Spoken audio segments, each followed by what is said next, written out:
with your hosts, Tricky Nick, Alex, Ayu Nolan, Sid, and Ender Phoenix.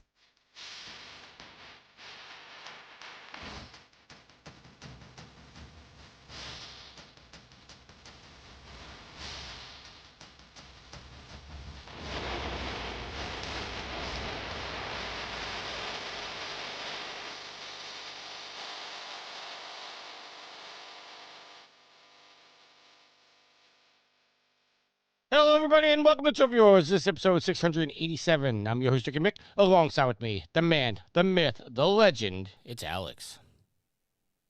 My gosh, do you have to scream into our ears? I've never heard you talk that loud before in this podcast. He brings the awesome. It's I yield to no one. So he's just being really enthusiastic. He's the Well, man you could that put that much energy into defending Super Earth, we'd be good. He's the man that likes to burn Super Earth with everything fire. It's Matt. I mean, maybe he's just excited to be here. Matt, these segues to you keep getting worse and worse. I'll take what I can get. Matt would be proud. We've been playing on Hellmire, and I've been bringing my all fire setup. I've got a story about that this week. Oh I boy. hope you're bringing. I hope you're bringing the coyote. I am. I do like the coyote. Is the Roadrunner there too? I mean, That would be funny if they make a Roadrunner gun. That would be. It has to meet me. At least Yeah, but then we get into territory like COD, adding Beavis and Butthead. Then it gets ridiculous. my bad joke didn't die completely. Well, we already have added Halo, so. I mean, is that bad? I mean, I haven't launched the game in a couple months.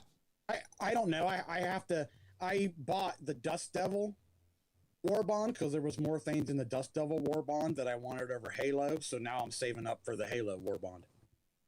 Oh, it's an actual war bond. Yeah, it's a Halo. war bond. The Halo crossover makes more sense than like a references to Looney Tunes. That's. Now I'm saying that wouldn't be clever, but like in the midst of war, fighting the Terminids and the bots and the Illuminate, you hear Roadrunners meep meep. It absolutely would take you out of it. I don't know if It would be funny. if the ship came down and you heard meep meep, that would be funny. Or when it took off, that'd be funny. It's the Pelican, not the Roadrunner, man. That's how we extract. Never mind.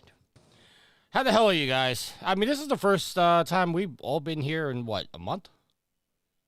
You probably. It's 2 weeks. So how the hell are you, Yield? Well, I'm still alive, so that's good. I mean, people were starting to wonder because you've missed what, 2-3 weeks now?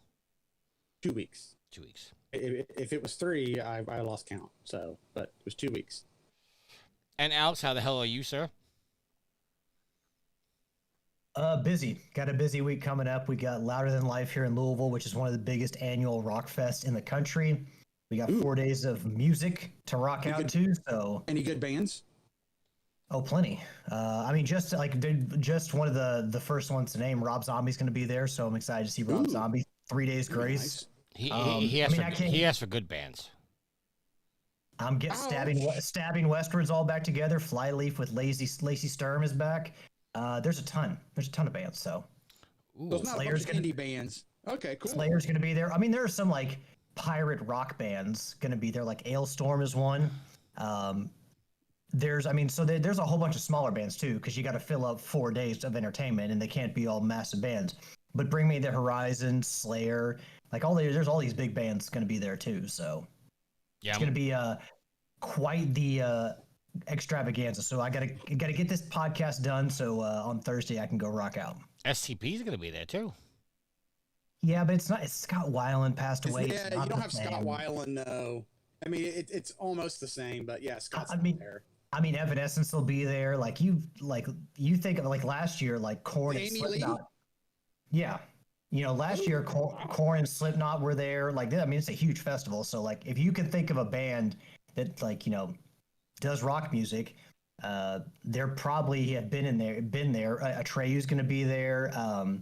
who's the guy? Oh, Avenged Sevenfold is here this year, so like it's massive. Yeah, I'm looking right now. The headliners are Slayer, Lamb of God, Avenged Sevenfold, Breaking Benjamin, Deftones, A Perfect Circle, STP.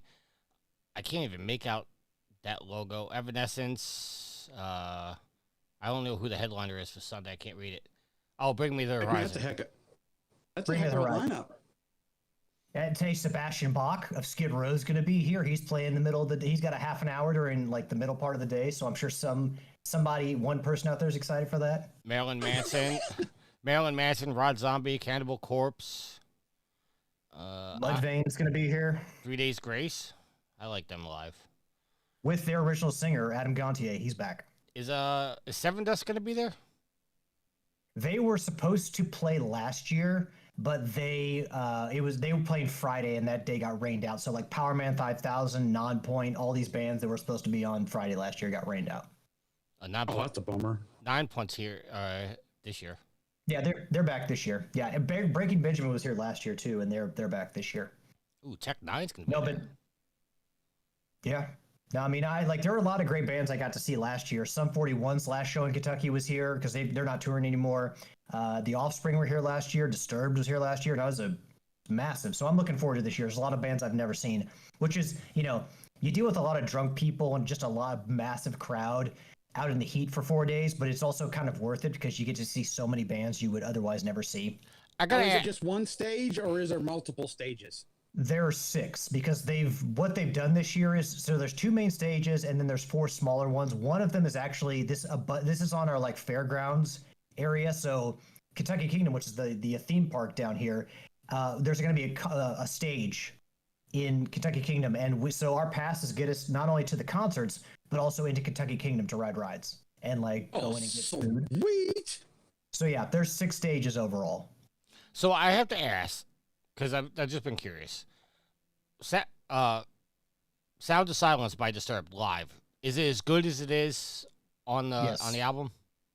It is incredible. Dan Donegan last year, their guitarist, actually played the pianos for it. It was great. I think that's like one of the best covers ever made. So, Yeah, no, it was spectacular live, and I mean, Disturbed in general was good, but like 2 of my favorites were like I already mentioned, but Offspring and Sum 41 were phenomenal, both of them. So but yeah, so we gotta get hype on this podcast so I can get it out for our listeners, so they can get hype while listening to it, so I can go get hype later on in the week and get do my Jello shots and pre-drink in the parking lot, so I can go listen. To Yeah. So I don't pay $15 for a Bud Light at the Go fairground. get his buzz on before he goes in and gets his rock on. Will, 4 days of destroying my liver. Yeah. Will, what do you mean? What happened to the video? Will's asking in the chat what happened to the video. Are we I not don't know live? What happened to the video? Matt, are we not live? Live? No, Well, we're live. Just none of us have our cameras on. Oh, Radio killed the video star, or video killed the radio star. Actually, I failed that. Damn it! You messed that up. I did. All At right. least he caught it before somebody corrected him. So, Let's do our updated trophy count. I am level 970 total trophies of 34,853 with 999 plats. Alex? I am holding steady at 523 level, that is. Total trophy count of 10,728. And a platinum count of 195 in 194 games. Yield? Level 534 on the cusp of 535 because I'm sitting at 95% with trophy count of 11,398 with 219 platinums. I've gotten 1 new platinum since the last time I have officially recorded. And Matt? Level 222, 1,337 trophies and 0 platinums. And Sid is level 800. Consistency. Sid is level 899, total trophies of 27,652 with 862 platinums. All right. Yield, do we have a rarity Yes. update? We do. Let me get to that on my phone. Okay, are you ready? Yeah. Okay, because I haven't read this yet, so this will be live. I haven't prepped myself. Oh. I'm gonna stumble. Anyway, Nitro leads at the top. See, I already stumbled. Nitro's lead at the top was cut by 3 directly below him following his 23-point score, which took him past the 1,000 point mark to 1,021 for the season. Kiwi, top scorer of the week in the division and overall with 124, moved her to 856. Myself is still hanging out at third and also narrowed the gap to Nitro following a 74-point week, and I sit at 798. I didn't realize I scored 74 points because I didn't think I got that many trophies, but awesome. Jumping into fourth following a 103-point score this week was Citrist, pronounced Citricist. Oh, thanks, Gareth. Who moves to 742 points. This means drop for Redbeard Rick and Doc Chicken, who occupy 5th and 6th. There was a lot of movement at the bottom. CJ dragged himself out of the bottom 3 thanks to a score of 62, pushing him to 12th. It meant Mr. Teenage Mutant Ninja Turtle 84 falls back into the Kenny Loggins zone on 312. Waterfields 1 is also there despite an impressive score of 54. It gets tight down there with just 45 points separating 11th to 15th. Tricky, meanwhile, again scored in the teens, 18 this week, and is now being cut off from the pack as he sits in 16th place at 160. Come on, dude. I just haven't had time to game. I've been really out of it lately. Dude, come on. You just got to gain 3 spots. I believe in you. I will do it. It's just I gotta get back to gaming. Like we'll get into it in a second, but I've literally maybe played 5 hours this week. That's it. I believe you've been really busy, but I believe in you. All right, don't let me down. All right, thank you. Represent. I will. Or you're gonna catch a lot of flack next season because I'll talk a lot of shit. Anyway, Division 2 Nightmare 317 had his lead cut as he went trophyless this week and scored -2, taking him back to 400. It allowed Eifert, Hellfire, and Rolling on the Floor, laughing out loud Z to close the gap, which they did. Eifert top scored the division with 80 points and moved up to second with 366. And Rolling on the Floor, laughing out loud Z scored 38, moving him to 347. Jumping back into fourth from 7th is the Big Don, who looks like he went back to the PS3 for his points. 59 for him, taking him to 231. This meant Dodge Williams and the Grounded Gamer both dropped to 6th and 7th. Similar to Division 1, there was also big movement at the bottom of Division 2 as well. Both Big Bernardo B and Darth Knight scored impressively, moving those two up from 17th and 18th to 14th and 15th respectively. Darth Knight now sits 70 points behind Big Bernardo B on 61. They were replaced at the bottom by Dat1 Seal, who has been away from his PlayStation for several weeks now. Special mention to Kalai, who earned her first plat of the year. It will miss this week's shout-outs, but in the next week, she earned it over the weekend. Okay. Her first plat of this year was none other than Skyrim. Oh. Boo. I mean, I guess it's impressive, but it's on everything now. Including toasters. Including toasters. That's kind of where I was getting. I mean, we are just missing a plat from Stink Palm for a full house for everyone to achieve at least one plat. Rarest trophies of the week. And 5th was Nitro with Talent Scout from Crime Boss Rock K City at a 4.01%. 4th, Big Bernardo B with Accolade Collector and EA Sports FC 25 at 1.83%. 3rd was Dupes in Arena Grande in Borderlands 4 at 1.51. Man, I hope that game's doing well. I heard it's doing all right. I wasn't impressed with any of the trailers. Okay. I have updates. I know. Ooh, okay, good. I'm excited to hear about this then. In 2nd, we have Edge, Nothing Left, and Gears of War Reloaded at 0.86. And in 1st, we have me with Platinum Pilot and Star Wars Squadron at a whopping 0.53%. I guess that's what your plat was. That's what my plat was. Finally, we have the results for the Plat of the Month. We had a 3-way tie for joint second with Crook, 09 with Lords of the Fallen, Redbeard Rick with Dredge, and Edge with Mafia Old Country. The winner, though, took a good portion of the vote, and that goes to Rolling on the Floor, Laughing Out Loud Z with Balartro. That's not what I voted for. But anyway, congratulations. Balatro. And that's it. Balatro. Yeah.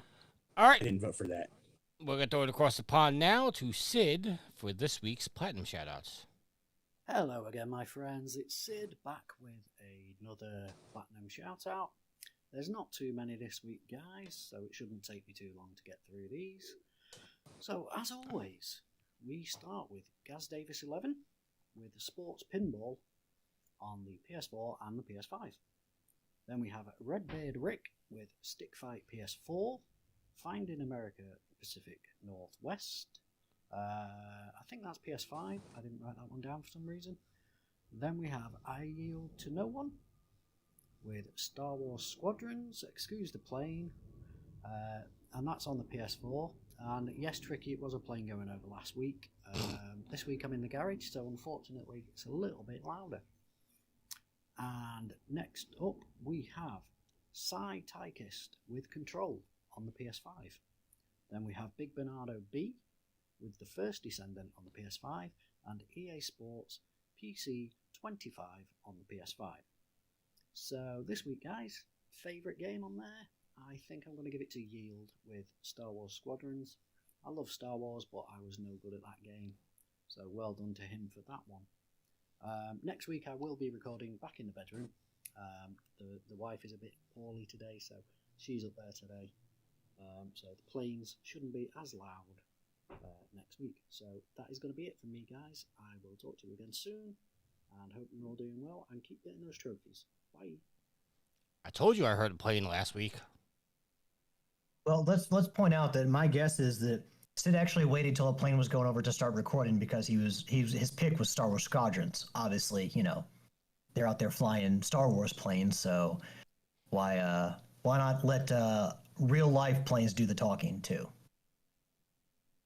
I would call them more fighter jets than planes, but Well, I was looking for the right word, but sure, fighters. Yeah, but still, it's an aircraft. He's talking about a game with aircrafts. There's an aircraft going overhead. I mean, it makes the continuity is just out of this world. all right. It writes itself, man. As they would say in Rocket League, calculated. Let's get into what we're playing. Matt, let's start with you, sir. What have you been playing, sir? So, got some fun stuff to discuss, and I see Black Chaos, MZ, and Will in chat. Hey, guys. So first up, Hollow Knight Silksong mixed with some OG Hollow Knight. Just, trying to get back into the swing of things with the OG. It's not as bad as I remember as far as finding my way around, but it's still tough. It's still a tough as nails game, as well as the Hollow Knight Silksong. And there's this boss fight you have to go through. It's not even a boss fight. It's a battle chamber, and then you get some help, and it just created so much chaos. I kept dying to it over and over. And the biggest complaints people have had about this game are the runbacks. And what that is when you die, you go back to this bench and you have to run back up to where the boss was or the combat was. And it's in some places it could be, upwards of 2-3 minutes, depending on what you have to do to get there. That's now, a long time. Do you have to refight your way back up there, or just? Yeah, if you die, it's you got enemies to respawn, and if you're smart about it, you can dodge and just kind of speed by a bunch of them. It's a lot. It's a fun game. Don't get me wrong. I like Silksong, annoyance though. But yeah, if you fail because you're not ready for the fight or you're not up to date on what you need to do, it's rough. But Silksong is a little bit more streamlined than Hollow Knight was, so it's a little easier to get into. And there was an early on boss fight where I was like, all right, I keep failing. I failed this 15-20 times. There's something I'm missing. And sure enough, it was. I was just missing an ability that made it a billion times easier. So I've been doing that. Also got into a little bit of a game called God Eater 3. One of the Channel 3 guys I know said it's kind of like Monster Hunter. The early game is very much not like Monster Hunter, but I got my first big monster in it, and we'll see if it sticks. I had bought it, I think last year, God, for like $2 off the eShop. So we're just waiting on that to really catch me. But in Helldivers territory this week, we had a situation where, yes, we got the war bond. I picked up the coyote because why not? I also picked up the incendiary expendable anti-tank launcher. That's nice. Which, it's not nice to my fellow Helldivers. Well, They you got to tend to keep be- your head on a swivel. They tend to be in the blast zone. Oh, I got you. Have you tried the solo silo yet? I have not gotten the solo silo yet. That is nice. next. I have to get to level 3, and it's not there yet. But the meme going around on Reddit is everybody actually loves the coyote, which for those of you who don't know, it's an incendiary auto rifle. And I think whoever's the new head of Arrowhead was like, "How are you guys enjoying it?" And we're all like, "We hate it. Don't touch it. It doesn't need to be nerfed." No, it got me back to using assault rifles again. And he's like, "We heard you guys are enjoying it. Maybe you're enjoying it a little too much." And everybody's like, "The gun's shit. Don't do anything." But me and my buddies were playing, and we were on Hellmire, and sure enough, the tornadoes came in, and it was a problem because every time we went to move, a tornado just seemed to like consciously get in our way. So we one map we were playing, we had pink samples, we had a bunch of orange samples, and we were getting ready to extract, and the bugs were just laying it on thick on the extraction point. And it got to the point where we both died, and the ship had just landed. We like if we had died 5 seconds earlier, it would have canceled the extraction. Countdown. Yeah. So we both launched back in, and we fell on some Bile Titans who collapsed on top of us, who proceeded to body block us from being able to get to the ship. We were sitting there panicking, trying to figure out. And then on another extraction, that same level, the new burrowers burrowed up from under the extraction ship as we were jumping on and punted us away. And was body blocking us from getting on until we actually like outmaneuvered him. It was chaotic. Brutal. But the best kind of chaotic. So yes, Helldivers, the new war bond with some fire weapons are fun. Some of the, I obviously don't really care much about the armor. The armor I think gives you 40% resistance to gas, electric, and fire. And I tried the new spear launcher. Not a huge fan. Okay, my buddy likes it. I haven't tried it. Well, I've been pinging chargers and everything else, and they just kind of shake it off. And I'm like, well, what's the point if I can't heavily penetrate a large boss? Yeah. So, yeah, we'll see. And then, yes, the other game I've been putting time into, I told myself that I wasn't going to do it, and then I did it, was Borderlands 4. I've been playing on the PC. So I'll put the bad news up first. On the PC, you have to play with DLSS or FSR or some sort of frame generation to make the game tolerable on most equipment. It has crashed numerous times for me. Can't seem to get a pin on what exactly causes it, but it has been a unsteady mess. I know they're working on it. I know it's going to get patched a bunch. They already did one performance patch, so I expect more coming in later. The good It reminds me a lot of Borderlands 1. Really? It Okay, I'm intrigued. kind of gets the story out of the way. The villain is nowhere near as cringy as the twins were in 3. I don't think he's as charismatic as Handsome Jack from 2, but it's obvious he's the bad guy. It's obvious you don't like him. And then it kind of goes in with the idea it's kind of a more open world. Like, you know how in 1 you kind of had the different areas you loaded into? This is a much larger area, and you're free to roam. You can go to points of interest. You can explore. You now get rewards for completing missions, which reward you with various, skins, colors, weapons, shields, grenades. It's actually like a purposeful. If you're doing rewards and challenges, you're getting something out of it. The humor is toned down a lot. Yeah, Claptrap is still annoying as shit, but there's actually an option in game to turn him down. They knew. So there's still humor in the game, and it's not as in your face as 2 or 3, which is why I say it reminds me more of 1. And I was like you, Yield. The original trailers did not catch me.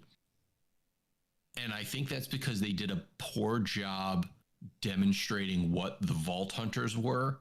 Like, when on those original trailers, I couldn't tell what any of them did. I was like, what the hell? They all look the same. I didn't see much of a difference. I watched some trailers this week, and I was very interested in the way the Vault Hunters were. The one I chose is called the Forge Knight. He basically he has fire attacks, and he can like make weapons that do all the different elements. He's got tanking abilities. He's got like a rocket fist. It was really cool. Then they have the Siren, which is a staple of every game, and she's more of like a necromancer pet master. This time you can summon things that will help you fight, which is really cool. Rafa is the exo soldier. He's got like tech-based powers that he can use, and it's like either melee, guns, or this thing called some sort of lance or something. I forget what it is, but I didn't choose him. And then finally, there's another tech-based character called Harlow, who's the Gravitar, which he's got like a lot of gravity-based weapons, which seems neat. I might get into that, but I think I'm going to try the Siren for my next character. Tons of weapons. The missions and side missions I've been having fun with. The Order is the name of the main enemy, and like they've been abducting these livestock from an area, and you have to go hunt them down. You remember Threshers from the second one, those subterraneans? I just did a side mission where I had a farmer who may be a little too much into Threshers and wanted you to get some eggs so that way he can tame one to till his fields, and it just goes off the rails after that, like in the best way possible. It's not like cringy like some of the missions were in Borderlands 3, but I'm having fun exploring the area. I'm having fun catching side missions. There's all sorts of points of interest to investigate. You do get a weapon, or I'm sorry, your ride early on, as well as it opens up all 4 of your weapon slots pretty quickly. Oh, really? Yeah. I before even level 5, I think I had all of my weapon slots open to me. Oh, wow. And I've already gotten tons of weapons. I've replaced them a billion times. The SDU upgrade system is a little different this time, where doing some of those side missions earns you credits that you use to unlock the different expansions, so you can kind of choose what you want.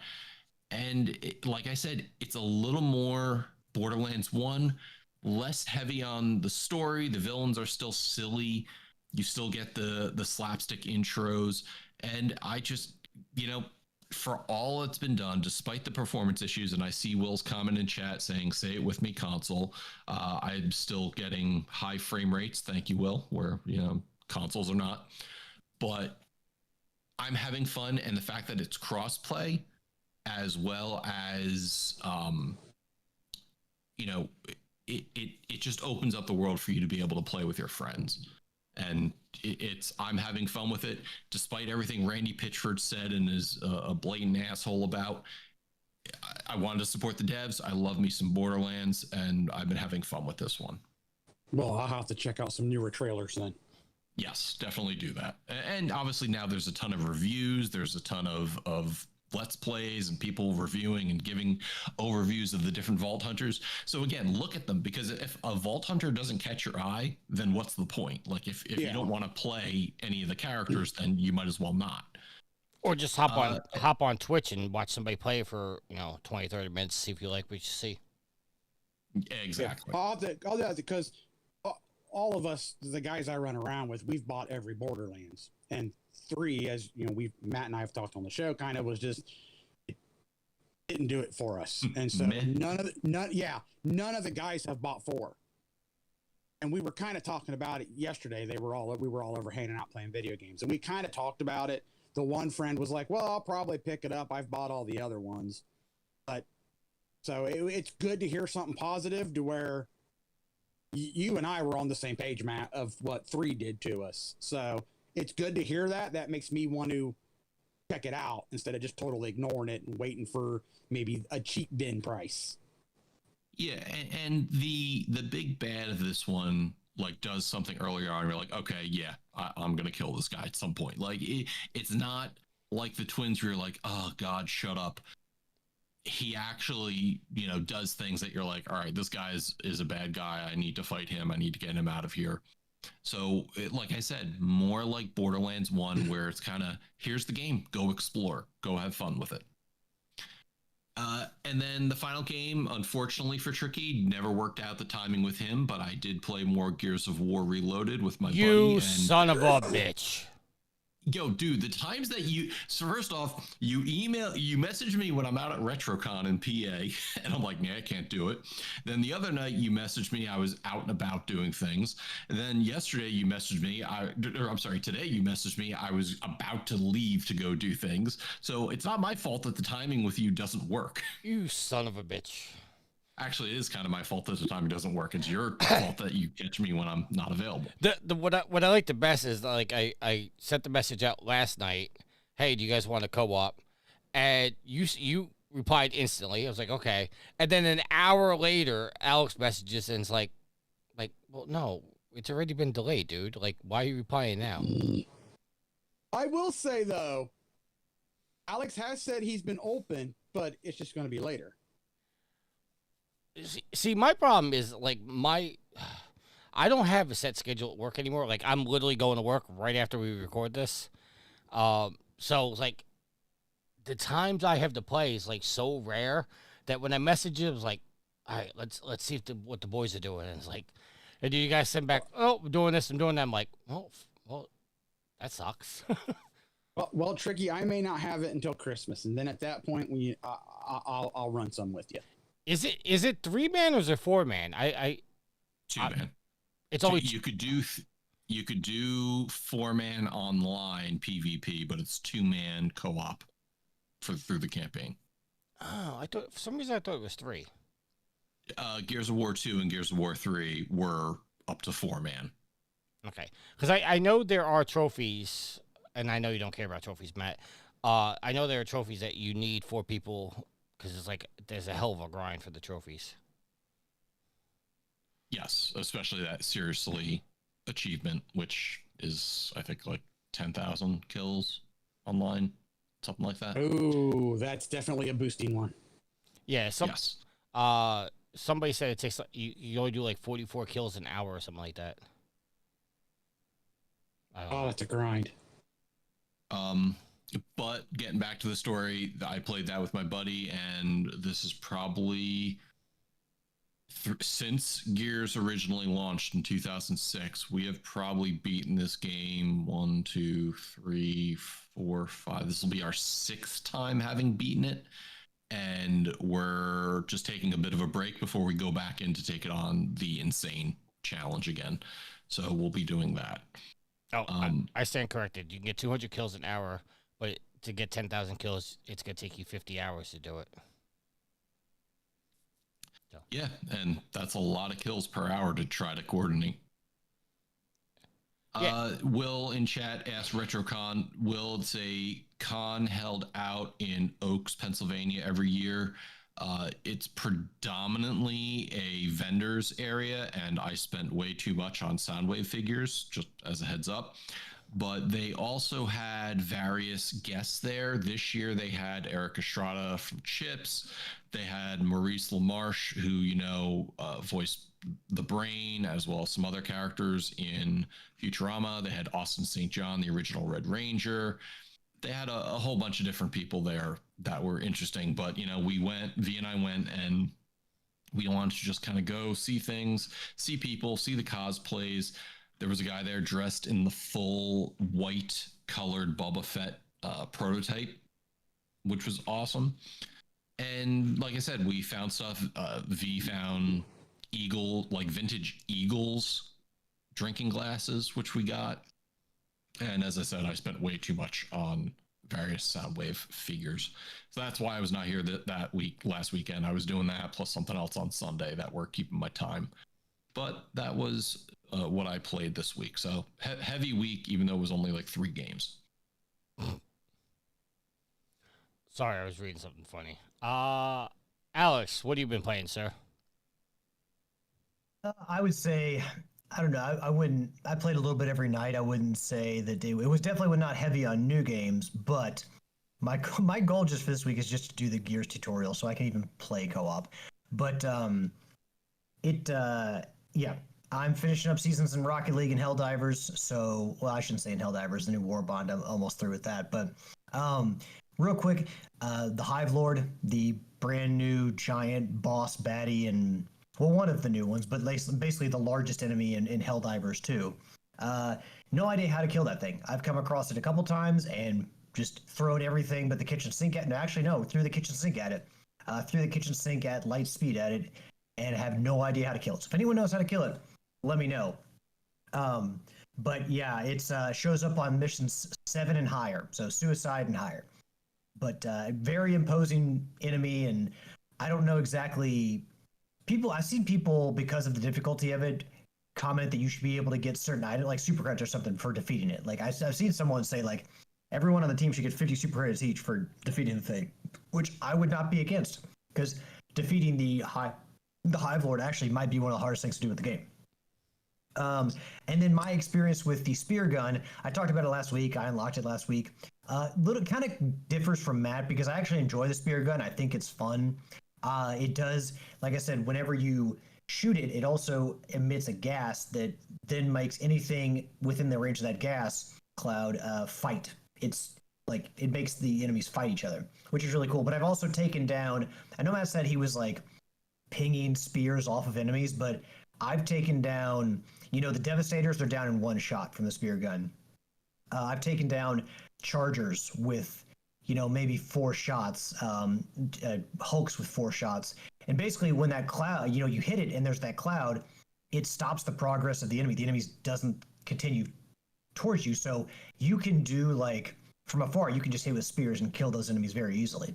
You can also take down, like when the radio transmissions, if you don't have any explosives, you could shoot the transmission, like the radio towers with the spear gun, and it'll destroy the tower and complete the mission for you. So my experience with the spear guns kind of differs from Matt's. I actually like it. I like it a lot. It's usually the secondary weapon that I bring aside with me, because most of the larger enemies you can do some pretty good damage to with it. And again, that cloud of mist, that green mist, will stop them in their tracks because it influences them to, like I said, attack other enemies. So I've found it pretty actually easy to use against the bigger enemies like the Hulks and the Chargers. So, but everybody can have different experiences, the different ways we play. But no, I mean, I mix the Coyote with the spear gun, and I have a ball taking down enemies. So, yeah, that's my week in Helldivers too. All right, and Yield. So I have dabbled in a little bit of Rocket League. I did hit level 70. I haven't played much since I got through level 70. I've gotten back into Helldivers when the new war bonds were all announced. I was all but done with the previous war bond. But since Dust Devils was about to come out, I didn't want to spend all my medals finishing out the last war bond, but I did have to buy something because I was maxed out. So I was able to unlock level 3 pretty quickly when it came out because I was sitting on like 220 war medals. I unlocked the solo silo last night while playing, and I like it. It's really nice. The only problem is that you leave it behind, obviously, and you pick up the controller. But if a patrol wanders across the silo, it'll destroy it. So you gotta kind of hope no one, the enemy patrols don't find it. But it does. I feel like it's going to be best on those defense missions behind the walls. That would be a good one because you could definitely hide it back there. I took out a Bile Titan with it.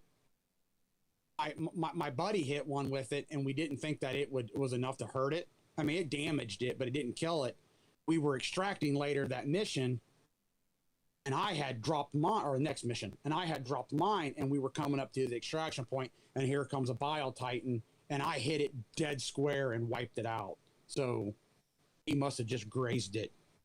But I like it for what it is. You just got to change your playing style a little bit because now you just have a one-off, missile. But it's kind of like the what was it called? Shredder missile from the first game. It's kind of what you equate it to. But I like it. If you have the 500K Eagle, do you need to carry around the silo, or like is both those two things kind of redundant together? Silo's nice because it's laser, so you can tag your enemy. Now, obviously, if he moves, it's not going to super track it. But like you could sit there like a Bile Titan, you could stick the laser on him, and as long as you keep it moving with him, as long as he's not like sprinting, like a charger might be a little harder to hit. It'll hit him. So whereas a 500K, you obviously kind of have to lead it. So it really depends on what you like, per se, because the 500K, you get the charger to run into something and you time your throw right, you're going to wipe him out. Whereas if you try to do that with the silo and he moves, you're not going to get him. So, and I've played a lot with the Coyote and I like it. I have yet to run into a Dragon Roach or the one that Alex was running into, but I've seen videos and it looks like a pain in the butt. Yeah, if you look at if you go to on the PlayStation home screen, if you highlight or you have your selector on Helldivers 2, it brings up a picture of the Helldivers in the caves fighting off the creatures, the Terminids. If you look in the back, there's the Hive Lord back there. Hive Lord, yeah. And I like the addition of the caves. They're a little kind of a pain in the butt to navigate, which is kind of cool. But now I have a reason to use my flashlight. So that's nice. As it was mentioned earlier, Star Wars Squadrons was my latest platinum. I spent a ton of time, probably about a month, boosting a multiplayer with a group of guys. Got that done, and then went through and finished all the story mission medals so I could get the platinum. So that's checked off the list. Go back and do a little bit of Warcraft. Go back into some Roadcraft. Finished Incommunicado. So now I've got 3 maps to do before I'm done with the game and can move on to the DLC.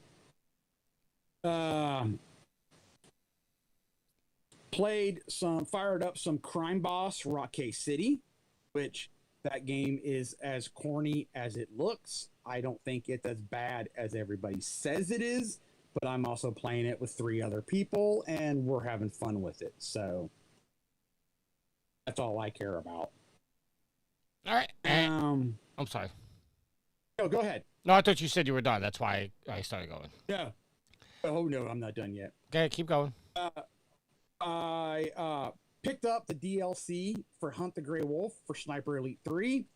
I'm kind of, after boosting Star Wars Battlefront 1 and then Star Wars Squadrons, I feel like I'm kind of in a rut of where I should go or what I should do. So I've just been kind of meandering around between games. So I bought the DLC for Hunt the Grey Wolf for Sniper Elite 3, knocked that out. So that game is now 100%ed, which made me want to 100% some other games that I was sitting on.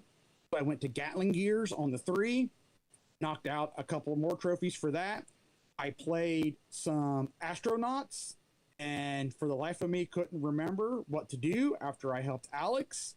And so after about an hour of that, I got annoyed and moved on to Poker Night at the Inventory 2 and realized that I was close to having that game 100%.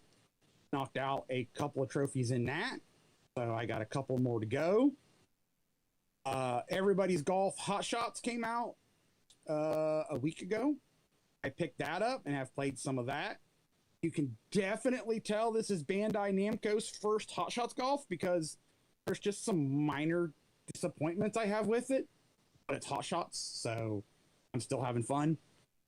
I've played some Dust and Neon, and I also jumped back into some Star Trucker last night because, like I said, I've just been kind of wandering between games and just kind of trying to find something that grabs my attention fully again. And I think that's everything I've played the last 2 weeks. There's probably something else, but that's the main things that I've been playing.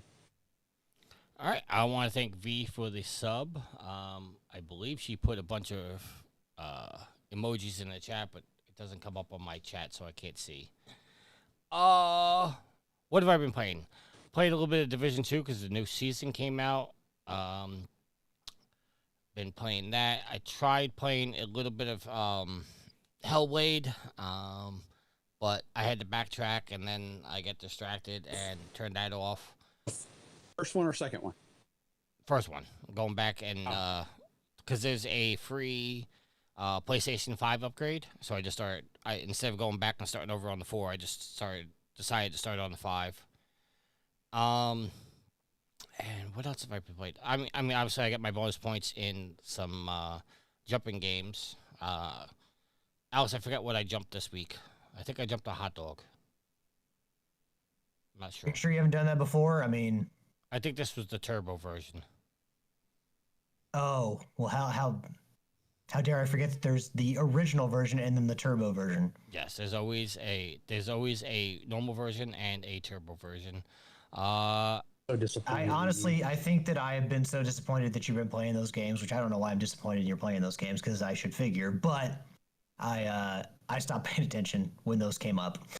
Or maybe my PlayStation is just like, you know what, don't even bother looking at this. It doesn't even show me it on my homepage. I did jump some noodles as well, so. Just hand in your gamer card. You guys are just jealous because I'm about to crack 1,000 plats. Hand it in. Hand it in. You just jealous. You ain't cracking nothing. You're sitting at the bottom. I'm sitting at the bottom of what? Of the division. Oh. That's because I haven't played any quality games. I don't think Anyway, I go played. ahead. I don't think I played Snake Eater this week. So. You call yourself a Metal Gear fan?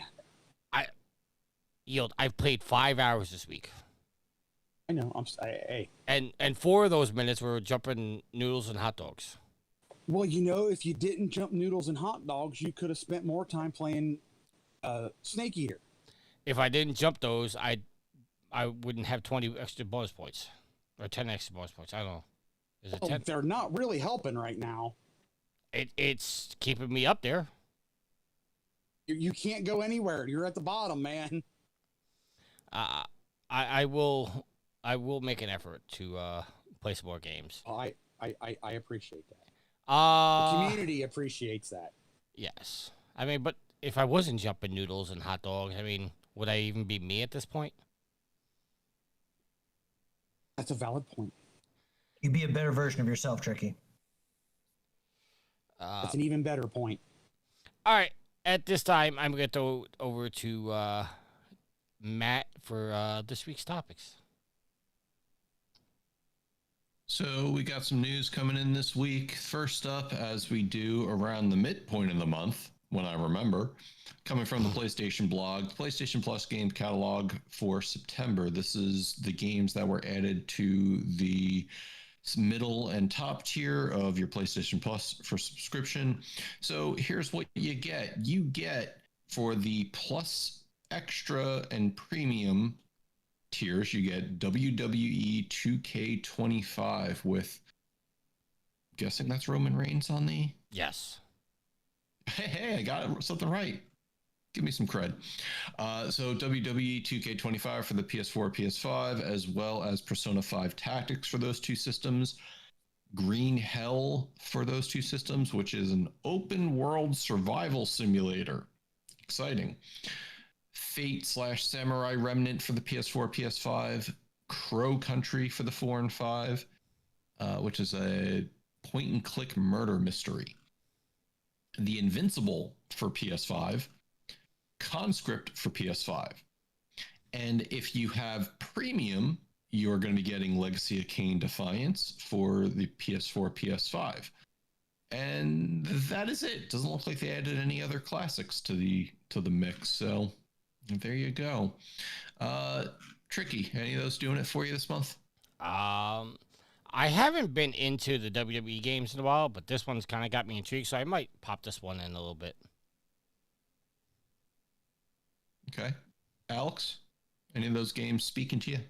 Well, Tricky, I'll say this. Generally, the WWE games are quite the deal to platinum. So if you were able to get that one, you'd probably get a nice ultra rare at the end or something like that, because they don't make it easy to get those. As someone who has the WWE 2K17 platinum, I can attest to that. I'm looking up the trophy guide right now. Yeah, no, if I see anyone get that, like those WB trophies, I think that someone in the community actually got one this year. I can't remember who it was, but it always, to me, brings along some sense of respect, because like, oh damn, you did that. It's nice job. It's a 6.52, very rare. Okay, yes, I mean still very rare, very rare. We take those too, alongside the ultra rares and the rares. Really, we take them all, but we appreciate them just a little bit more. To answer your question, Matt, nothing really here. Although maybe since I have Gears of War to play and I'm playing 2 live service games and we have Ghost of Yotei coming out next month, maybe I'm just telling myself I don't want to play these games so I don't like have something else to fucking do when I don't have the time. So, and no disrespect to Legacy of Kain, but I also don't know. Like, I know those games have a beloved following. Like, people want to see those games remastered or remade, but I don't know the game Retribution. I don't know if that is like where in this series that, or if that game is a remake or whatever. I don't know how that lands in the whole Legacy of Kain series, or the Soul Reaver series, I should say. So Defiance is the game. It I think basically it's after Soul Reaver 2. So yes, it basically Kain and Raziel have to team up. So okay, yeah. No, I heard good things about it. People, like you said, have a fondness for the series. 2 wasn't as much as beloved as 1, but I think Defiance actually has a cult following. So yeah, it's actually good. Whether it's premium good, I don't know. I would actually probably classify it as a high quality game that Jimmy Ryan talked about all those years ago. Wow. Careful. Yield? To tell you the truth, since I don't have the extra tiers, I really don't pay attention to what games are dropping. I'd probably try the WWE game. I would try the Soul Reaver game because I've always heard good things of them. Okay. So if you all have extra and premium, those are your options this month. So make the best of it, get some trophies, play some games you like. Next story, stupid log thing. Next story comes from thegamepost.com, written by Zuhad Ali. Here's the title, and if this is an inflammatory or clickbaity, let me know. Quote, greed is going to kill you, Bungie, says Destiny 2 players as Ash and Iron update adds 12. Well, that's great job editing. Flashy new Eververse armor sets. That's right, folks. Flashy, not flashy. Flashy. While the Iron Banner gets 7-year-old reskin that devs described as incredibly cool new set of armor. So I listed this just because, it's PlayStation news essentially with everything Bungie does, and that they're adding in all sorts of new armor sets to the Eververse. If you aren't familiar with Destiny 2 and everything that's Nitro. in there, Nitro, I have some IGN articles coming later. Just beware. They've added all sorts of new Eververse, which is your Eververse armor sets, which is your paid money store. So you pay money, you get credits in game, you buy armor sets for it.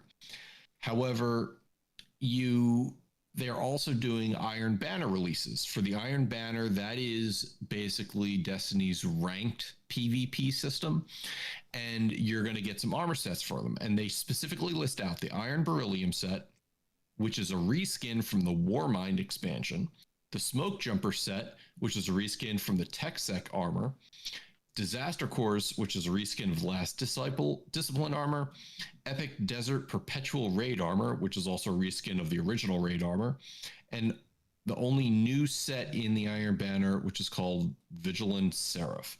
So basically what they're saying is Destiny continues to incentivize people to spend money to get really cool armor sets, while the people who just want to play the game are given retooled or reskinned armor sets from older expansions. And if you remember, I don't know if any of these are that case, but Bungie has done things with Destiny where they vaulted content because of, and their explanation at the time was they needed to, what's the word? I guess better organize their storage and their servers and everything, and that they couldn't continue to let the game grow or they would outgrow their current architecture. So now they're doing this, and now it's like somebody said altogether it would cost you 29,000 silver, which is in-game currency, which is a little over $250 US. Ooh. Yeah, and it's one of those. This has been the major complaints people have, is that people keep feeling like Bungie, even though people are complaining, saying you keep making us pay for stuff in game like this rather than giving us the opportunity to earn in game. And it's like, yeah, I get it. Devs have to make their money, but it's always been abusive with Bungie. Things have just been way too expensive, at least in my opinion. Yield, any thoughts on this? I guess I'll plug Saber Interactive. This is why I kind of like Saber's games. Why they have stuff that you can pay to get in their season pass. They also offer free stuff to the player base every season pass to not leave out,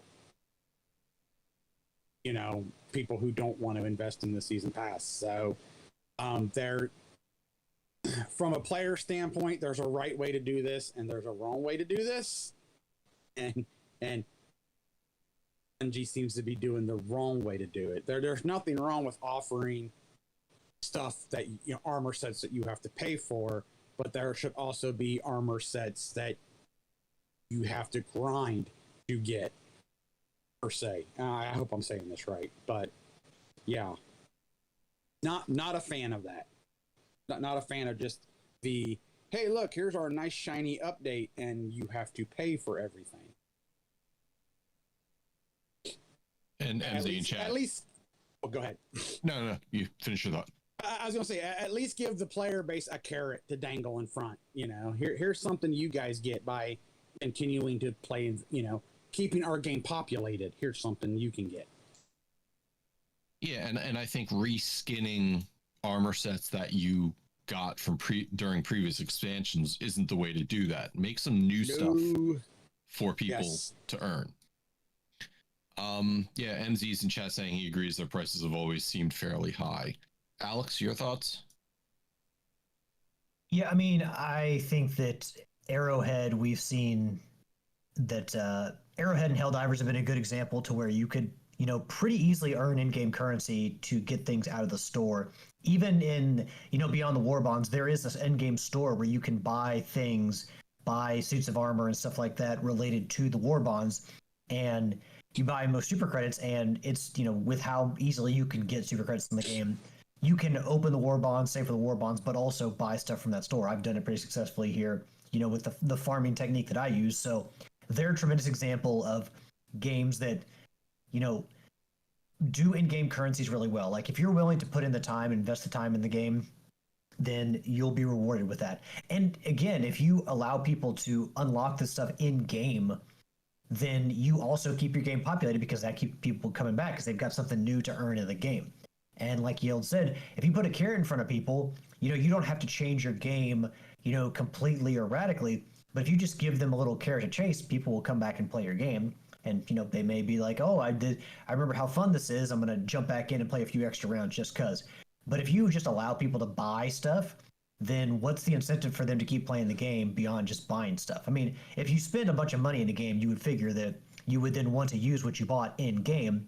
But I think there's more benefit for at least player retention in having people be able to earn things and put time into the game to get them. So I think an option to buy them or earn them is, you should always have both of them and not just one or the other. But I mean, it kind of seems like Bungie is who Bungie has been. They haven't tried to hide it. So, I mean, at this point, I don't blame the game players. But at this point, if you're still playing, Destiny 2 and you've been complaining about these things for a while now, maybe it's time to take a break from Destiny 2 and go somewhere else. Spend your time playing something else because Bungie's not going to change, especially with some of the trouble that we've seen them. I mean, Pete Parsons just stepped down. They named a new CEO, and everyone knows that they've got Marathon in development. That has been somewhat tumultuous. So the news coming out about that hasn't been great. So Bungie's not all of a sudden going to become far more gracious when they seemingly have issues at their own studio that they need to fix. And obviously, money is one way you can fix a lot of issues. And so I definitely, if you're not happy with the way they do things, I encourage players to, spend their time doing something else. And it's, I've been vocal about it in the past with, it just seems Bungie has been skipping publisher and to publisher just to try to, I don't know, outrun something or try to figure out what their next step is. And, I bought into Destiny, or I should say, actually, Destiny all those years ago was bought for me as a present. And then I bought into all the DLC. And then I bought into Destiny 2. And I bought into like the first couple seasons they had. And then once I started getting that sense that they were really driving a fear of missing out on all of their content, I was like, I can't make this my job to play this game every day to keep up with the meta. It's the same reason I quit World of Warcraft. It's like, I don't have time for this. I'm an adult with adult responsibilities. If I'm going to play a game, I'm going to play a game just to sit down and enjoy it. And when I sit down and look at what everything they're doing, and then they vault stuff that people had paid for, that it's not just cosmetic things that you may miss out on if it was in the store. They're actually vaulting content that people paid for and played and was hoping that they would be able to go back to at their convenience. It just I felt like it's scummy practice after scummy practice that I can't get behind anymore. So that's why it's I'll bring attention to these stories when I see it and call it out for what it is. Sony, get your developer under control because this ain't cool. Looks like Tricky had to step away and he's not back, and we're not just going to continue on with the same topic. So the next, actually, you know what? I'm going to skip this one and do that last because we have a question on that. And we'll go to the next story, and which goes back to what I was talking about earlier, that coming from thegamer.com, written by Joshua Robertson. Borderlands 4 launches mostly negative Steam reviews over performance issues and crashes. And this goes back to the fact that on PC, a lot of players are having issues, and it hit mostly negative reviews on Steam. people calling it a stutter-ridden mess, complaining about the crashes.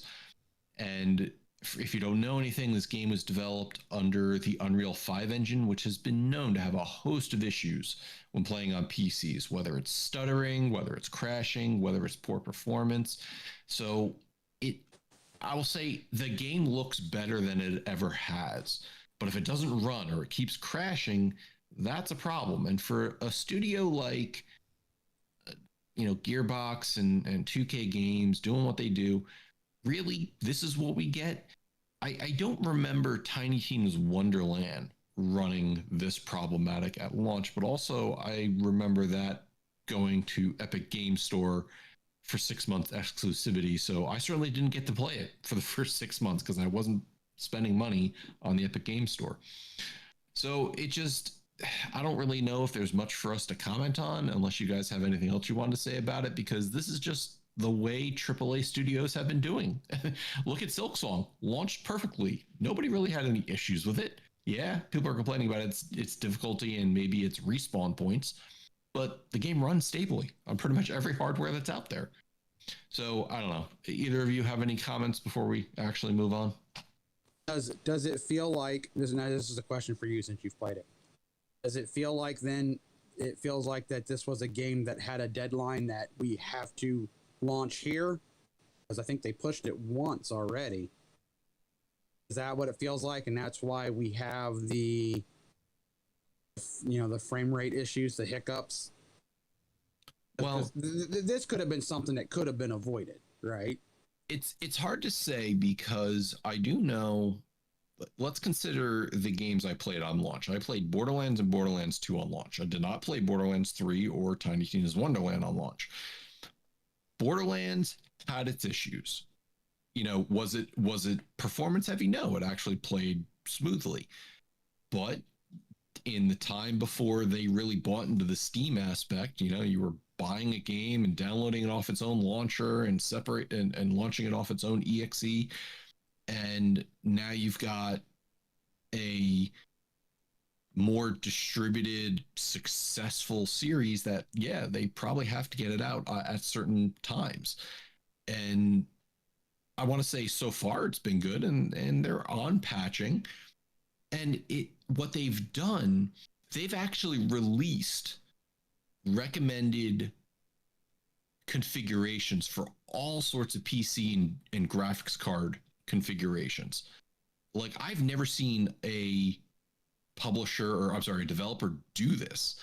And it's like, to me, that shows they had a level of cognizance about it that they're not just pushing it out. Now, Randy Pitchford's been out there being like, oh, well, the game, if you're really a fan, you'll find some way to pay for it to play, or if it goes under minimum requirements, that'd be a miracle for it to play. He makes all sorts of stupid ass comments that are like, oh God, I really wish he wasn't the head of Gearbox.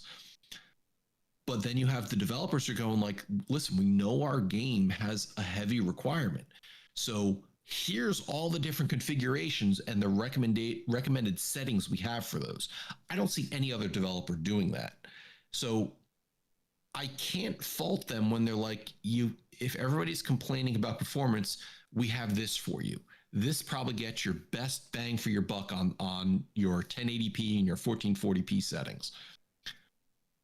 But it is a major league player in the gaming world now. So yeah, they probably had very specific deadlines that they had to meet. And Black Chaos is in chat saying he wanted to get it, but isn't paying $70. Wait till the price drops. Totally valid. Absolutely. Alex, your thoughts? The only addition I had to this, because I don't own the game myself, haven't played it. Actually, haven't played a Borderlands game since Tales from the Borderlands. Or I guess if you don't consider that part of the series, the original Borderlands. I was at a friend's house today. Ashley and I went over to our friend's house for lunch, and he was talking about, his name's Reagan. He was talking about, he plays a lot on PC and he's been playing the game. And he says his graphics card, because he's got a higher end one, the game works really well on his PC with his graphics card. So from what I'm talking to him, it seems like depending on what kind of graphics card you have, and maybe AMD or less equipped for this, you may have better performance from the game. So he said he had no issues. So unfortunately, with PC, a lot of times you got to spend the money to get the most out of it. Yeah, no, and I've seen plenty of people that sit down and say that they have the higher tier graphics card. My graphics card was released in 2020 at this point, which by all means is old, but also costs me a lot of money. I've said it many times on this show. And I get about 60 frames a second, 60 to 80 on high settings at 1440p. So it takes some finagling, and I know my system, by all intents and purposes, my graphics card is old at this point, but it still runs the game at completely acceptable frame rates. So I'm happy. And Black Chaos, yep, my backup rig still has my 1080 Ti, which is rocking many recent games. Maybe not, the last 2-3 years, but it's still good enough to play a lot of good games. It's just, what are you willing to accept? I know I'm not going to play Borderlands 4 in ultra settings and expect any decent frame rate, but I'm also playing at acceptable frame rates, and I've never been one to nitpick all of the little individualized things that you may or may not see. So yeah, there's a lot of stuff going on from a performance perspective, and it's gonna have to Gearbox is gonna have to patch it, and patch it quickly.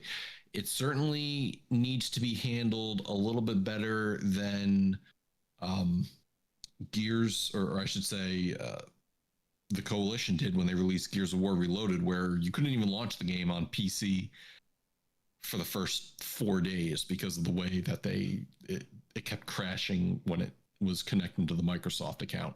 That was something you missed out on, Yield. That was a lot of fun. So yeah, more to come, and the Borderlands saga will continue, and I think this one will get its comeuppance when it's time.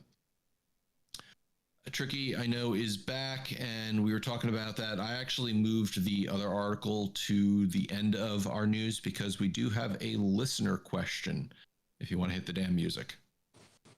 Time to check my social media, yeah.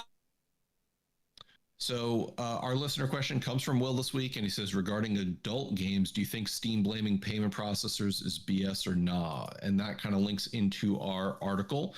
We're coming from gamesmarked.global, actually, written by Pascal Wagner. Steam denies early access release for adult games. And this is the ongoing saga of the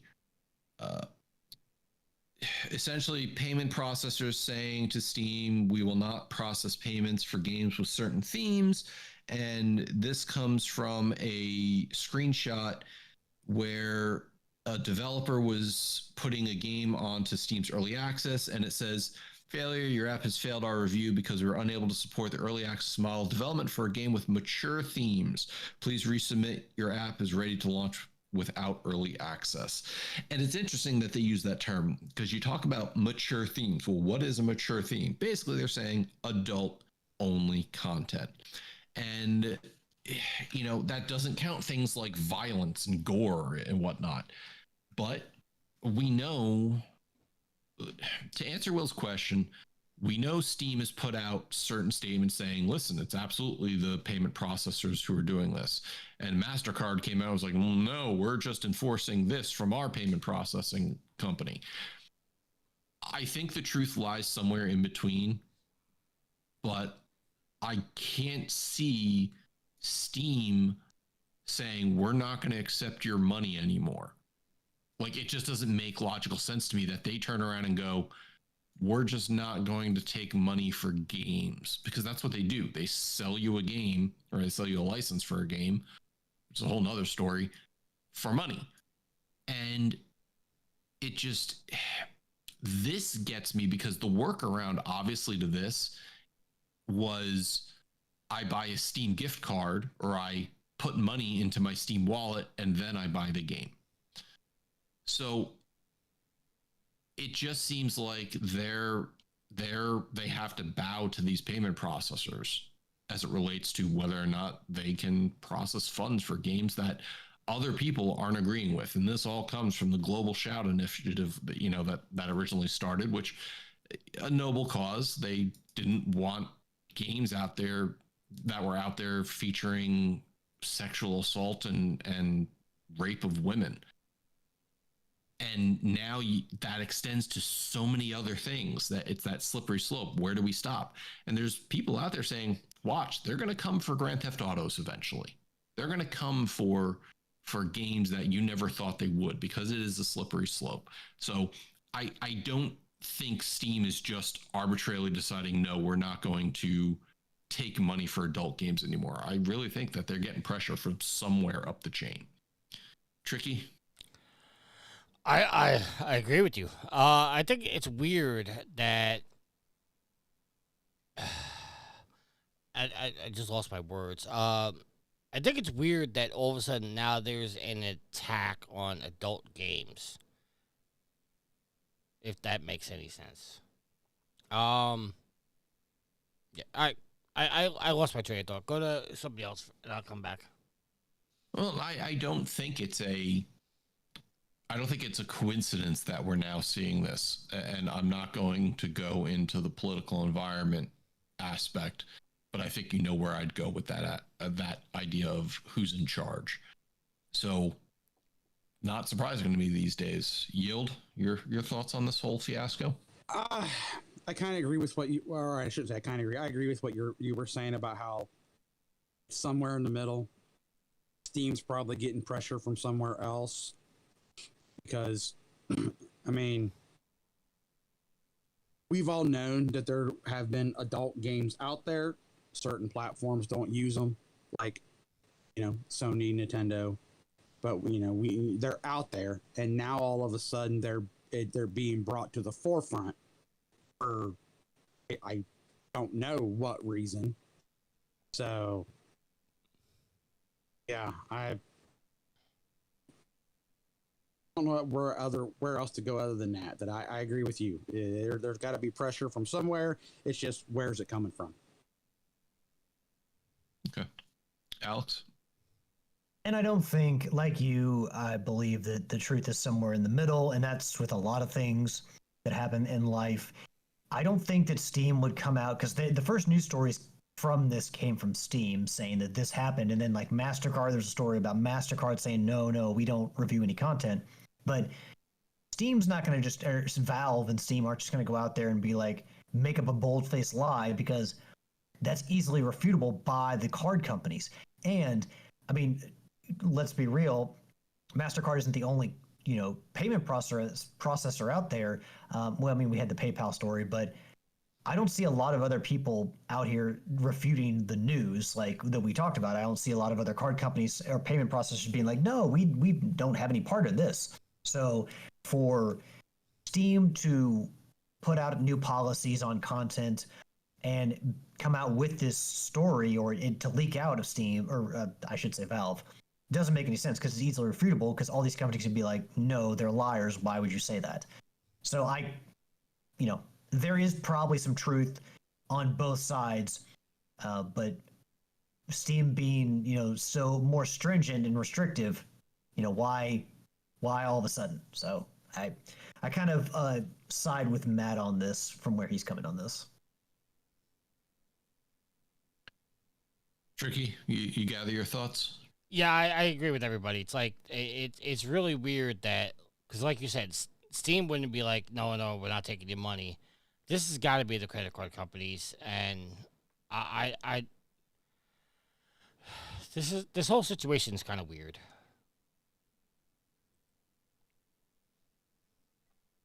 Indeed, and I don't think it's going away anytime soon. Like I said, I feel like there's going to be some teeth sinking in and kicking and dragging other mature games into this world of, you're not going to be able to get them easily anymore. All right. That was it for our listener questions. There was really no other questions that were asked, but thank you, Will, for bringing up this topic in line with one of the news articles we discussed. So, great minds think alike. Tricky? Toe. Topic of the week. Well, fine then. Fuck you, Matt. What do you think, Alex? Did he extend it enough for us? Well, he did. He did 2 seconds last week, and I'm like, man, what are you doing? That's not enough time for Matt to sit there and shake his head and me to give him a good old, yes, Sonny boy, you'll see. But yeah, I think is that 3 seconds tricky? I didn't change it. You didn't change it. I didn't change it from last week. That's a lie. I didn't. It's the same. I need to count next week. Will's in chat saying, I hear toe, he thinks feet. I can't help you with that. Yield, you missed it, Yield, because me and Gareth had a deal where I was going to add a second to that every week until they realized it, and then they realized it 2 weeks ago. It got up to 6 seconds before they realized that I was extending it every week.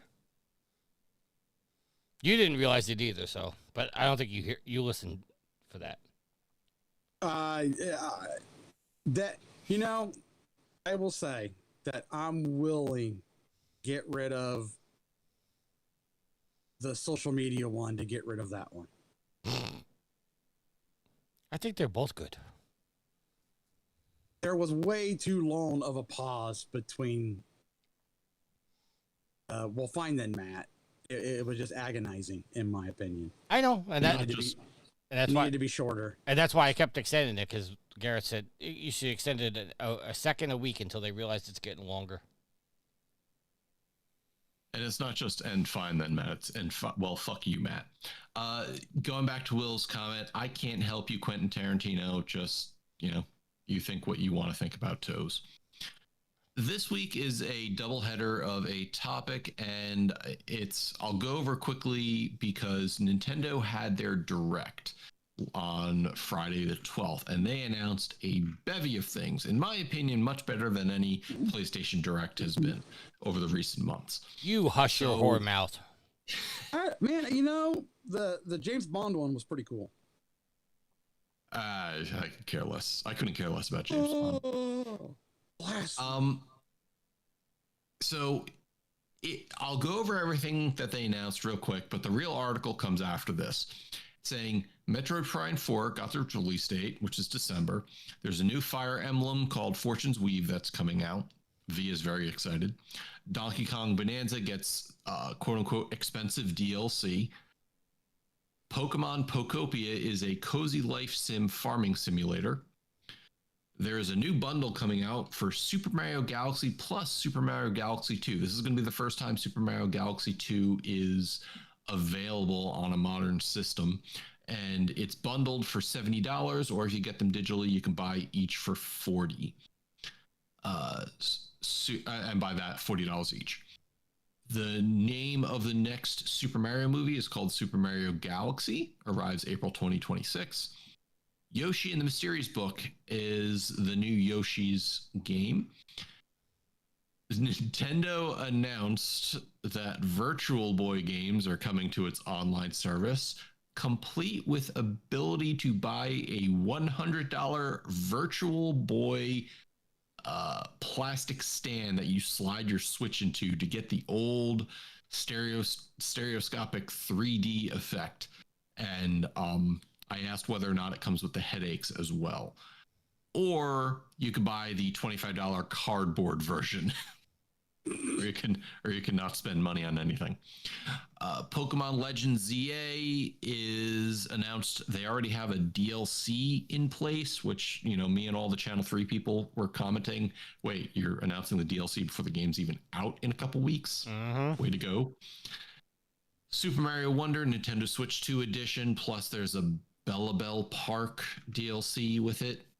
Mario Tennis Fever launches February 2026. Super Mario Brothers, they did a whole bunch of announcements for the Super Mario Brothers 40th anniversary. Hyrule Warriors, Age of Imprisonment got a new trailer. Hades 2 gets its official 1.0 release date, which is releasing on September 25th on the Switch 2. And Resident Evil Requiem is coming to the Switch 2 on February 27, 2026. Kirby's Air Riders, Final Fantasy VII Remake Intergrade, Dragon Quest VII Remake, Tamagotchi Life is getting a new expansion there. Stardew Valley Nintendo Switch 2 edition adds mouse controls. Overcooked 2, One Piece Pirate Warriors, Human Fall Flat Switch 2 Edition, Monster Hunter Stories 3 Twisted Reflection in March 2026. The Mortal Kombat Legacy Collection gets Switch release dates. Dynasty Warriors Origins comes on Switch 2 in January. Storm Lancers is a new game coming out. Fatal Frame 2 Crimson Butterfly remake is coming back. V is very excited for that. Power Washing Simulator 2 is coming to the Switch 2. Danganronpa 2x2 is a new version of the game. Color plays a crucial role in saving Mysteria Planet in Papucom, whatever that is. More stuff, EA Sports Football Club. So anyway, that's all that was announced during the Direct. I'm not going to bother asking you guys to talk about whether or not you're interested in any of those. Not many of your Switch players. I just find it funny. I just find it funny that they're bringing back the Virtual Boy. Yes, a lot of us found it funny, and then we saw the price and we said, that's very funny. Good luck with that. It'll be as successful as the original release. So this story coming from IGN, Tom Phillips. Nintendo has no real need for new franchises, Veteran says, and can just pick whatever existing series fits new gameplay.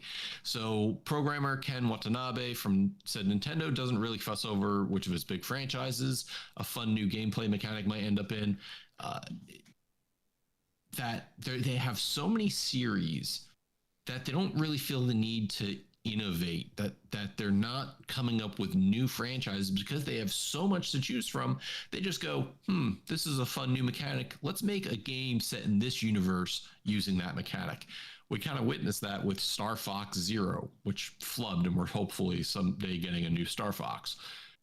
But that's really what I wanted to talk about, is that they had the Direct, and out of all that you heard, there was a lot of return to series. There was a lot of series that they're bringing back, or they're just bringing up to date on the Switch 2.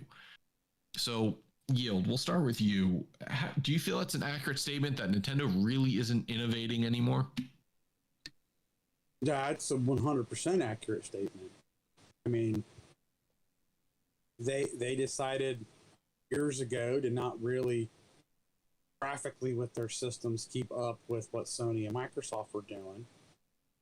And I mean, other than Splatoon, really, they haven't done anything new, so to speak. It's just. Oh, Yield, you're forgetting one other franchise. What's that? ARMS, which was seemingly to me, if someone was like, Alex, what's ARMS? I'd be like, well, imagine Power Stone fucks Punch Out, but it's dog shit. Okay. ARMS was not good. It was terrible. I played that game for 30 minutes and I was done with it. I think I remember hearing the name. I mean, Nintendo's got classics, I guess for us classics that are loved. And really all you got to do is just bring a new story with something new to it. And the generation now hasn't seen it. And our generation grew up with these characters, so if it's new and it's intriguing to us, we're going to play it. So, the consumer has yet to tell Nintendo from their sales of their games that you're not doing anything that we're not going to purchase. So, they don't need to take a risk with their game development or things like that, because what they're doing is working. Does that make any sense? But do you think it's going to work long term is the problem? It has worked long term. I mean, yeah, they've proven it. We wondered when they went to the Wii and they went to the Wii U and they weren't keeping up with graphically with their systems. Was this going to work? And then they kind of came out, when they went to the Switch, it was like, well, the Wii was popular for what its little gimmick was. The Wii U kind of flubbed. Well, what's this little handheld console going to do? And it succeeded. Well, I mean, they've done what Sony and Microsoft couldn't do in one console. Well, they basically, I mean, if you look at it, and I'm not showing no Nintendo hate here, the Switch is basically a portable Wii U. with detachable controllers. That's all the Switch really is. Is it's a portable Wii U handheld controller. That's all the Switch is. Yeah, and it's worked. It's a big Vita if you want to compare it to Sony, but it's worked. Whereas Sony and Microsoft, well, Microsoft hasn't done nothing yet, but there's rumors they are. Where Sony has done their own individual handhelds and has tried to incorporate it with their console and just drove their handheld, made it obsolete. Whereas Nintendo they had their consoles, they had their handhelds, and then they combined the ideas with now we got the Switch, we're on to the Switch 2. They're still selling. They're still selling games. They're not they're not coming out with a Ghost of Tsushima, right? They're just, here's a new Mario. Here's a new Zelda. Finally, here's a Metroid Prime game. Here's a new Pokemon game. And people are buying it. So they're not, well, those of us that have been around Nintendo for a while would kind of be like, yeah, I'd like to see something neat or something new from them. They're making things that we're buying. So until the consumers stop buying their games, there's no reason to go out on a limb for them, per se, on a limb. Or, yeah, there's no need for it. That's where I'll jump in, because the article specifically does call out one new series that they brought in, and this was the Switch 2 Drag Drive, which was that wheelchair basketball game, and it was bad because they didn't put the typical Nintendo spin on it. They didn't make it more than just here's Rocket League, but with fewer maps, fewer mechanics, and you use the new mouse control feature of your Joy-Cons to play. Just put it out there. It's like they finally put out a new IP, and it does horribly. But I'm really trying not to be negative here. Be negative. Call it out, because Go ahead. I'm not going to be a Nintendo apologist here to say, yeah, I would like to see some new stuff. And Splatoon, which was new in the Wii U days, was like, all right, cool, it's a good idea. And it came off to Splatoon 2 and Splatoon 3. So I will say, yeah, Nintendo, I love bringing out your old stuff new, or making it more playable, or doing a new game.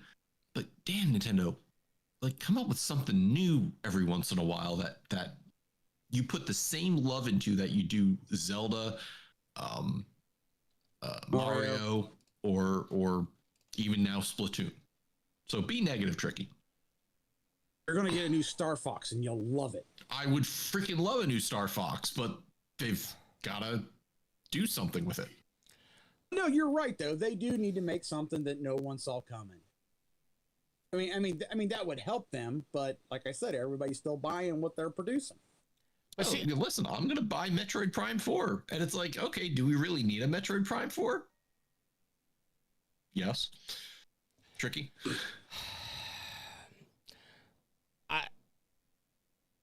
We got to call Nintendo for what they are now. They're not even making a home console anymore. They're basically making a handheld that you're just using a dock to port it over to your TV. The Switch. That's a home console, Tricky. No, it's not a home yeah, console. Yeah, it is. It is a home console, Tricky. Yes, if it displays on the TV via a dock, it's a home console. So the Vita. If I can play it on my TV, it is a fucking home console. So the Vita, which had an attachment that you could plug into the bottom of it and then run an HDMI wire to your TV, that's a home console? Did that come into did all that stuff come in the box with it? No, but it's the same principle, because the dock. No, it's not. But the Switch is meant to be played either way, on your TV or in the mobile handheld mode. The dock does nothing other than produce the signal through an HDMI wire. It doesn't. Incorrect anymore as it relates to the Switch 2. Okay, so correct me on the Switch 2. What does the dock do for the Switch 2? The Switch 2 allows it to upscale to 4K. But there's no process in the dock, is what I'm saying. Yeah, Why no, are literally, we on? that's what it does. Why are we on this conversation, Tricky? We were talking about games, and you brought into the fucking console, trying to define what the console is. Because you cut me off before I was able to Pick- make my point. But go ahead. Pick a relevant hill to die on. God damn. Like, All right, somebody I else don't. go. No, like as far as the comments are accurate because they don't have to. I mean, they may not have blistering software sales, but clearly they're still successful enough to sell consoles. And the game plan is, hey, we have a Zelda. Hey, we have maybe a Mario or two. There's a Mario Party. There's a Mario Kart. We'll figure out something new to do with Donkey Kong. And that's the playbook every single time. And you'll get maybe a Luigi's Mansion, every other console generation or something like that, or you'll get maybe they'll finally put Star Fox here. They've finally gotten more consistent with Metroid now, but as far as the games go, they have relied for the longest time on the same old games with waning third-party support, and they've been fine, and so you look at like Pokemon's a great example. Look at all the stuff they managed to do with Pokemon to mix it up. It's not just Pokemon Gen 10 or Gen 11 they're coming out with. There's Pokemon Snap, new Pokemon Snap. There's Pokemon fighting games. There's the Pokemon Life Sim they're coming out with. There's Pokemon ZA, Pokemon Legends. So even with just in the Pokemon universe, how many variations they can do is incredible. So no, they don't have to bring out. It's nice when they have new IP that they actually put time into, like Splatoon, but they don't have to. So the comment is completely accurate.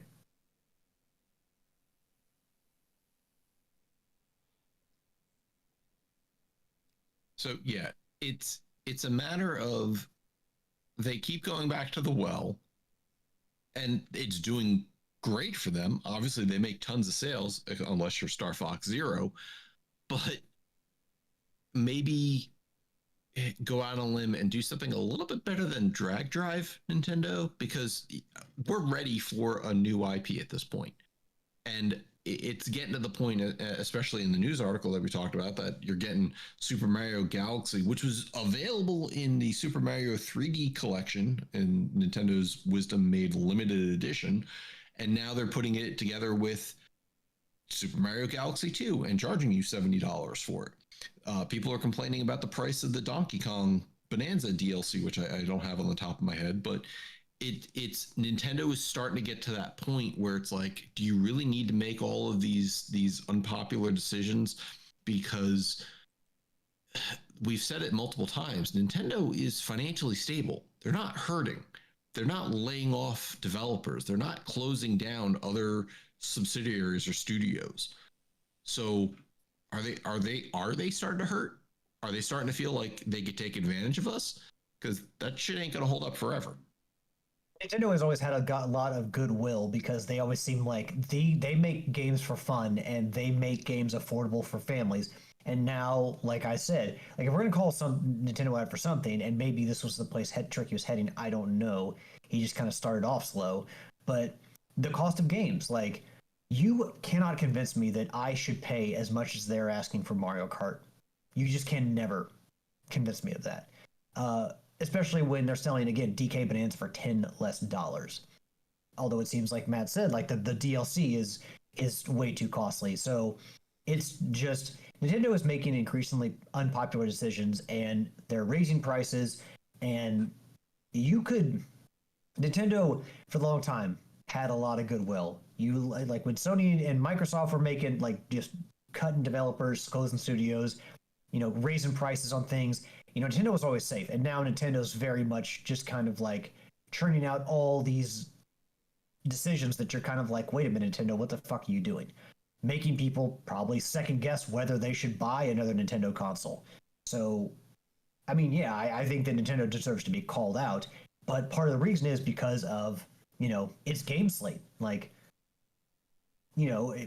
granted, they have more than what we've talked about. There's Fire Emblem, there's Octopath Traveler, there's the oh god, I forget where Shulk is from, what series Shulk is from, but I mean they've got a lot going. They've got a lot of things they can pull from, but they I don't know, they seem to be stretching their goodwill more than people are, it might backfire in them. I mean, Pokemon Company and Game Freak are facing the same thing with Pokemon. Every Pokemon is seemingly less polished. and people still buy it. Hell, I've been one of them. And I don't know how to get out of this vicious cycle, because you just vote with your wallet. Don't buy the damn game. And unfortunately with Nintendo, it's going to take a lot of that to get to where we as consumers need it to go. Anyway, that was the news this week. That was our topic of the week. Tricky, I'll hand it back over to you. Let's do some shout outs. Yield your shout out, sir. So, shout out to Alex, Tricky, and Matt for recording. Shout out to V for everything she does behind the scenes. Shout out to Will for his question of the week. Shout out for Nitro and Chaos. And I believe Will and everybody else that was hanging out in the Twitch chat. Shout out to Savage and Killer Shark and Rotilla Gaming and Nitro, and there are several other gamers, but shout out to all of the people who helped grind out the Star Wars Squadrons. That was a grind. Not quite Red Faction Guerrilla grind, but it was up there. Which, interesting enough, I ran into a gamer from Red Faction Guerrilla grinding out ended up being Star Wars Battlefront, but still, I was like, wow, I ain't seen you in a while. Shout out to all the pimps in the mountains of the Hordom. Thank you for downloading, listening, hanging out with us. Shout out to Gareth for the rarity competition and all the work that he puts into it. And yeah, that'll do me this week. Alex? Give a shout out to the listeners, the fans, the fuel to the fire, the trophy yours, our awesome community. Thank you all for hanging around as long as you have, and thank you for always showing us the love. We appreciate you all. It keeps us going. It's our motivation to keep doing this every single week. Shout out to my co-host Matt, Yield, and Tricky. Give a shout out to Will for his artwork. Thank you, Will, for giving us some awesome artwork every single week. And last but not least, give a shout out to my awesome and loving girlfriend, Ashley. I love you, hun, and I'm looking forward to another Louder Than Life together. That's going to be it for me. Matt? Shout out to you, gents. Shout out to those who are in chat. Shout out to the Channel 3 community. Make sure to check out channel3.gg for some gamified social media. And shout out to my wife, V, for everything she does. And I want to give a shout out to everybody who listens, everybody in the chat, and until next week, happy trophy hunting. Later.